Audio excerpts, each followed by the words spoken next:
Hey everyone, it is Aging Grateful. I am Bobby. I'm Cedric. And we are coming to you about another portion of our San Miguel experience, which was moving from Puerto Vallarta to San Miguel and doing it on a bus. Yeah, on the ETN bus. And I thought this would be a good video because before we moved, I scoured the internet and YouTube to try to find out traveling on a bus, how much luggage could you bring, what all that costs, and I couldn't find anything at all. Everybody's traveling on the bus had their typical, carry-on, and they would take it, one carry-on, and they would take it, we've done that before. Oh, absolutely. So, going in the forums, we were getting mixed information and all that, so I said, okay, well, we're gonna do this thing, see what it do and share the experience. Absolutely. So when we're talking about this, we are stating that we moved a bunch of our luggage, a bunch of our things from Puerto Vallarta to San Miguel. And we put all of that on a ETN bus. Right, and we had 4 suitcases. Maybe 5 suitcases. We had 5 suitcases. We had a guitar. We had a guitar case. We had 3 of those big travel backpacks, the long travel backpacks, and then we had individual backpacks as well.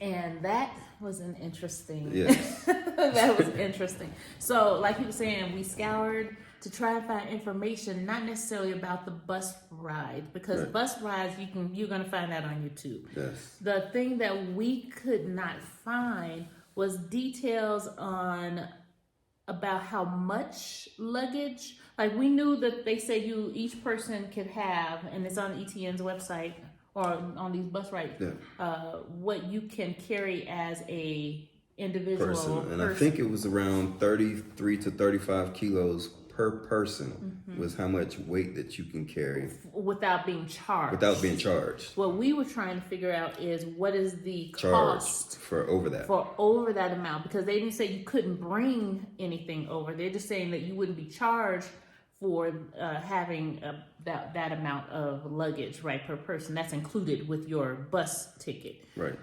Anything additional, what the cost is for additional outside of that, we couldn't find it. And we'll put the conversion rate. I can't remember what it was, but I think it's around 50 pounds per person or something like that. So our luggage, each suitcase was at least 55 pounds. Or 60 pounds. Yes. We even had one 75 pounds. We had one 90 pounds before we got a suitcase from our brother and sister-in-law to kind of break it out. And section that out, absolutely. Because I had guitar amps, we had computers, we had monitors, we had battery backups, which is heavy. We had a lot of stuff. Juicers. But anyway, we had a lot of stuff, and so we went to the ETN. Well, we went to the bus station, and we had all this stuff. Now, we were looking like we were moving. Yeah, we got. And let me say this, and the reason why we chose the bus is because of the type of stuff that we had and the weight of the suitcases. Listen to him. I felt like going to the airport was kind of a gamble, right? I didn't know if they were going to even allow that stuff because, you got to scan your bags and all that stuff. So you didn't have to do any of that at the bus station. Although my thoughts is I would have probably gone and taken a flight, but we'll get into that later. But go ahead. Yeah. So that was the reason why we thought about the bus. The other part was the bus station in San Miguel is literally 5 minutes from the house that we're renting versus the flights. You either have to fly into Querétaro or León, which means we would have to hire a driver to take us from the airport, Querétaro or León, to get to, which is another 45 minutes or an hour. So that's another thing to bring up in San Miguel. San Miguel does not have a airport yet. There's documentation showing and approvals showing that they're going to have an airport here we don't know what type of airport it's going to be yet, whether it's international or just direct local. Right. But we didn't have direct access, so that's what he was saying, and we would have still had to have had some additional travel Right. in order to get here to San Miguel. Right. So from that perspective, yes, the bus was the most conducive option. But when we got there and we had our bags sitting out, Yes. It was. We definitely looked out of space. We looked homeless. We looked. We did look kind of homeless. Like you could tell we were moving versus other people were traveling. I mean, Correct. You can see in the picture here. We definitely. And obviously, the gentleman who worked there, who was going to be doing the loading for the bus, Yes. also thought so too. Yes. So. Because he came up to us. It was probably 30, 40 minutes before the bus, we were supposed to leave. And he asked us about our luggage and where we were going, and we told him San Miguel. In Spanish. Now, he didn't speak in English, so here we are, Google Translate. And he said basically what we already knew. You can only have 33 kilos or whatever per person. So I'm basically going to have to weigh your luggage, all of your luggage. He looked down and he was like, we need to weigh that. We need to weigh all of this. So we asked him how much per kilo. How much is it per kilo over the thing? And I thought he said 20 pesos. Yeah, I think he said 20 pesos per kilo over what you are allowed. Yes, that is exactly what he said. Yes. 20 pesos per kilo over the amount that they allow. So there's your answer. Yeah. So then what he did was he went and got a big cart, put all of our stuff on the cart except for just a couple of bags. Except for our backpacks. Yeah, our backpacks. And then wheeled it over to an area to weigh. Way down the way. We went outside. It was me and I followed him. So we went outside, way down the way. And there was a little room that was locked and closed off. So he opened that up, turned the light on. There was a scale there. And he took piece by piece and he weighed it. And I sat there and watched the weight. And he wrote it down on the paper, how each thing weighed. And he totaled it up at the end. And he subtracted it from what we were supposed to be allowed. And he said, it's going to be 1,700 and something pesos. Right. For you to take this luggage onto the... on the bus. On the bus. Now, mind you, one thing that we do love, and another reason why we took it is the actual transport, the bus transport is an overnight ride. Yes. So it was leaving at 11:59 p.m. due to arrive in San Miguel at 11:15 a.m. So it was an overnight trip. Right, yeah. Overnight trip. And so even with that, we're like, we got to get on this bus because I mean, we got to. And I wasn't tripping about the price because we were moving. I said whatever's going to cost is going to cost. Absolutely. And we'll just that's just part of moving. Yeah. So they did allow us the excess. Right. So what happened? So I asked them, I said, well, is it tarjeta or efectivo, which is credit card or cash? And he said cash. Solo efectivo. Or efectivo.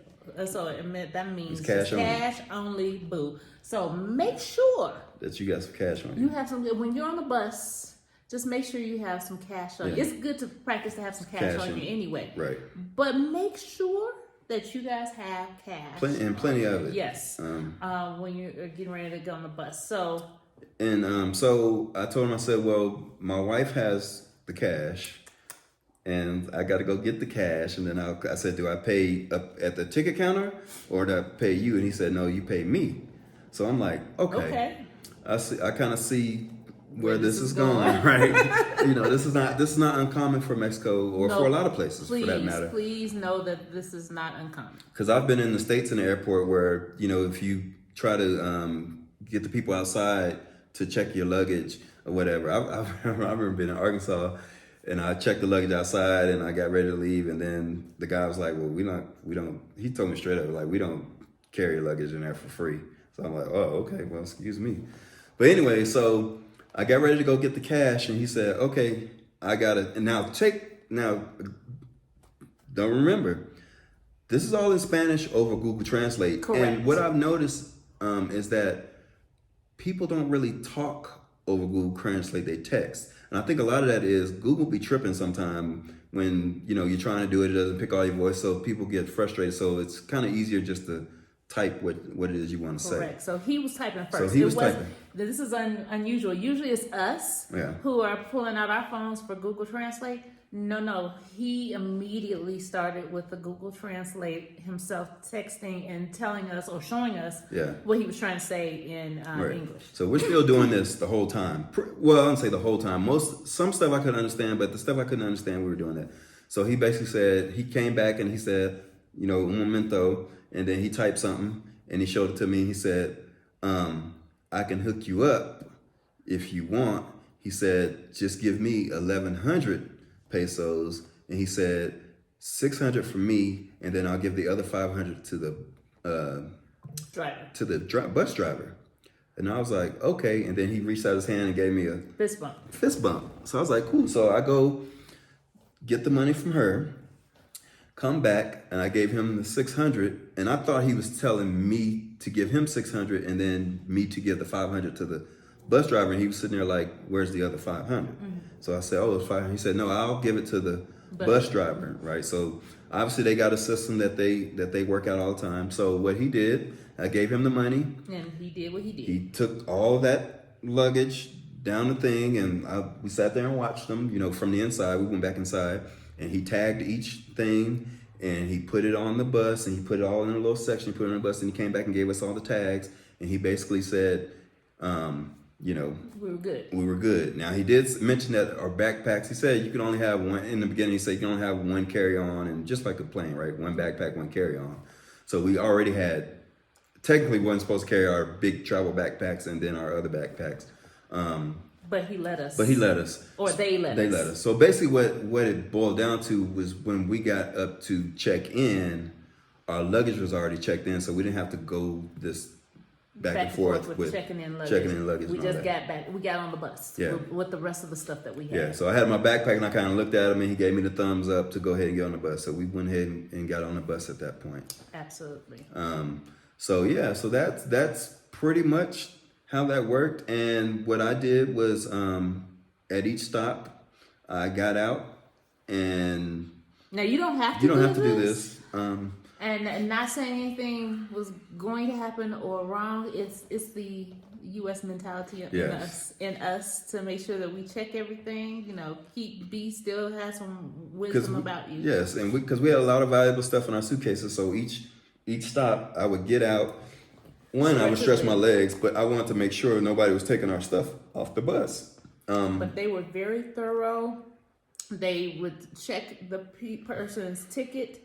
And make sure that the ticket matched their luggage. Yes. So they did a beautiful job of that. And I think some of that has to do with it being a first class bus, right? Because I've seen other buses where they just kind of go get the stuff. And it's, whatever. Shout out to ETN. But ETN, you had to show your ticket and match. And the guy was definitely checking the ticket against the luggage. So that gave me some comfort. Yes. And it was really, the buses, we've said this before in previous videos, but the ETN bus. Yeah, it's definitely top notch, top tier bus system. And we will definitely be using ETN going forward whenever we need to use a bus system, for sure. For sure. Cannot be beat, okay? Well, depends on how long the trip is. Which brings us to another thing. Listen, I think 4 to 5 hours is probably going to be my limit. Yeah, I agree with that. I definitely agree on with bus that. travel, because though the bus was comfortable, it was a beautiful ride, that's just a long time on the bus. And it was freezing. They kept the bus on code, you guys. It was mucho frio. Yes. Oh, mucho frio. It was so cold, like the windows were all fogged up. You couldn't even see out of the windows pretty much the whole trip. And we sat on the front. We were the front row. Front seats, and the window view should have been beautiful if we could have seen what was outside the window, because of the cold. And So we couldn't see a lot of that, but and I think that's what aided to you and our daughter being a little bit under the weather when we first got here. Yeah. But other than that, it's a beautiful. Yeah, and let me say this. I'm gonna talk about it. Uh-oh. The men's bathroom, y'all. Oh my! Now the women, I can't speak for the women's bathroom, but let me tell you something. The men's bathroom on a 12-hour overnight, A 10-hour full or a 10-hour overnight full bus ride was disgusting. Is an understatement. Okay. I mean, I get it. Because I walked in there, I was like, oh my God, this is just, what am I going to do? But then when I started to use the bathroom and I'm sitting there holding and I'm doing this, I said, okay, I understand why there's pee everywhere. Because there's nothing else you can do.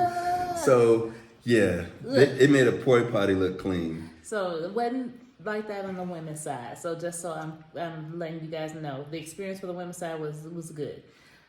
I can't speak for the men's side. Yeah. But the women's side so was good. when we took our 4.5-5 hour trip to Guadalajara, the bathrooms were spotless. I will say this: they cleaned the bathrooms, because when we got off in Leon and I went to the bathroom, it was like somebody had cleaned it.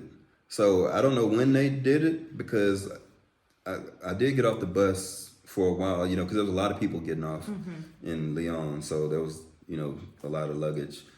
So I don't know if somebody went in there and did it then, but it definitely got cleaned when we got to Leon. That I noticed. Good. So, but yeah, so keep that in mind. Keep that in mind. Keep that in mind.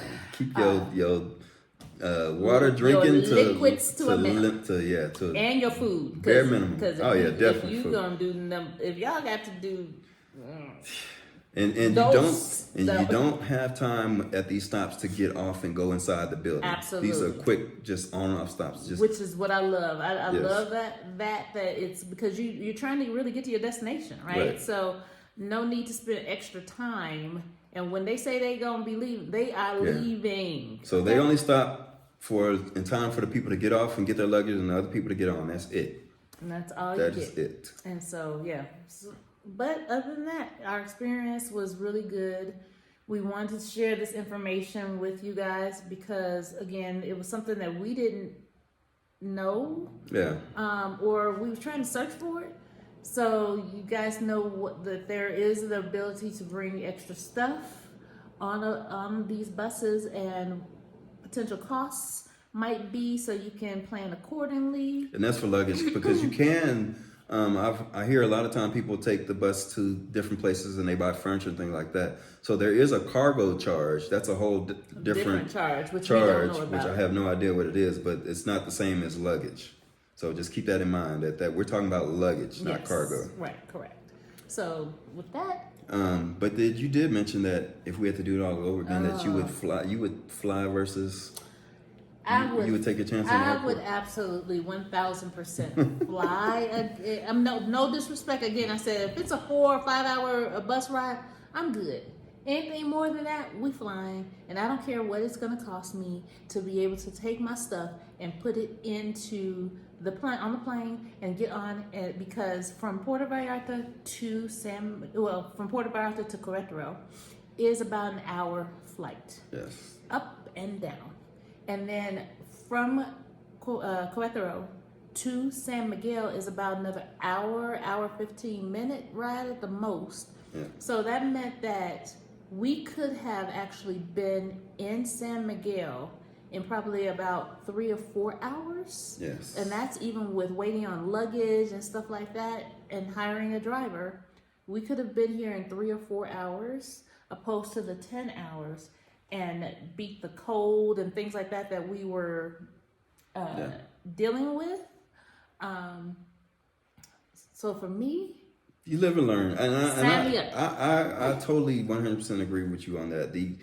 My only hesitation again was I didn't know what they would allow on the plane, and I didn't want to be in the airport and them saying you can't bring this, you can't bring that, and then we have to make these decisions of throwing stuff out. Touche. So that was my only hesitation. If it wasn't for that, looking back on it, assuming that we could have taken all the stuff that we brought on the suitcases and just paid whatever the luggage is, 1,000%. Oh, he agreed with me, y'all. He agreed with me. 1,000%. So yes, And truth be told, we did think about that as the days were coming closer Yeah. to coming to San Miguel. We were just so ready because, believe it or not, guys, when we had come back from our trip to San Miguel, I started packing. I was out a lot of She my thought she was living out of a suitcase for like 3 weeks. I was literally living out of my suitcase. I mean, I even had packed my juicer, which I use a lot, and I unpacked it to juice and then pack it back up. So yeah, I was ready. So when a few days before came, I mean, we literally thought about it. We looked at airline tickets and just to see if we could get here quicker, but it was not feasible. So we did not do it. Hence, sacrifice, y'all. Sacrifice. But anyway, but that's our experience, and we enjoyed ETN, and we'll probably be talking about ETN a lot. ETN, hit us up because you hear us. Maybe some sponsorship. No, but definitely ETN is a choice, a good choice for us if we're going to be traveling, and it's going to be about 4 or 5 hours. We will definitely recommend doing them again. Yep. All right. Yep. Anything else? Nope. Guys, like, comment, subscribe if you haven't already, and hit that notification bell when you can be alerted to any future videos, right? Yep. And then please make sure to share these videos. This video right here, this is a gold video. Yeah. This is a nugget video because it's important for us to be able to share little things that we don't think about, right? We don't think about how much it's gonna cost if we were to move from city to city within Mexico and using a bus to be able to do that as an option, what those costs look like. So yeah, because if you're going to hire a driver or moving company to do it, there's a cost comparison there. There is a cost comparison, and we want to go ahead and share all of that with you guys as well. So until next time, guys. Deuces. Oh, doses.